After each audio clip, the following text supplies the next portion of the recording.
કાર્યક્રમોની શરૂઆત કરી તો વડોદરામાં ભારતીય જનતા પાર્ટીના સ્થાપના દિવસની ઉજવણી કરવામાં આવી।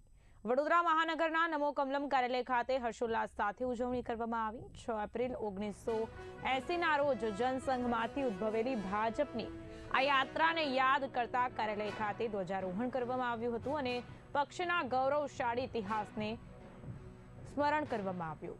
આ પ્રસંગે પક્ષના અગ્રણીઓએ જણાવ્યું કે ભાજપ માત્ર રાજકીય પક્ષ નથી પરંતુ એક વિચારધારા છે। પક્ષનું મૂળ મંત્ર અંત્યોદય છે, જેનો અર્થ છેવાડાના માનવીનું કલ્યાણ કરવાનું છે।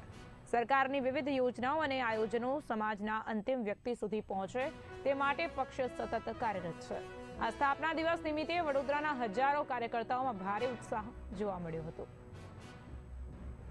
પાર્ટીની સ્થાપના 6 એપ્રિલ 1980ના રોજ થઈ હતી। આજે ભારતીય જનતા પાર્ટીનો 46મો સ્થાપના દિવસ પૂરા દેશભરમાં લાખો કાર્યકર્તાઓ હર્ષોલ્લાસથી ઉજવી રહ્યા છે। ભારતીય જનતા પાર્ટી વડોદરા મહાનગર કાર્યાલય ખાતે પણ ધ્વજારોહણ કરીને આ સ્થાપના દિવસની ઉજવણીનો પ્રારંભ કર્યો છે। આજે પૂરા દિવસમાં અનેક સ્થાનો ઉપર સ્થાપના દિવસના કાર્યક્રમો થવાના છે। સાંજે વોર્ડ સ્થાપના દિવસના કાર્યક્રમો વોર્ડના જે કાર્યાલયો ખુલ્યા છે એમાં થવાના છે। ભારતીય જનતા પાર્ટી એ રાજનીતિ માટેની પાર્ટી નથી। ભારતીય જનતા પાર્ટી એ લોક કલ્યાણ, લોક સેવા અને લોકનીતિ માટેની પાર્ટી છે। ભારતીય જનતા પાર્ટી એ વિચારધારાની પાર્ટી છે, જે અંત્યોદયની વિચારધારા માને છે। છેવાડાના માનવીનું કલ્યાણ થાય એના માટે કામ કરતી પાર્ટી છે।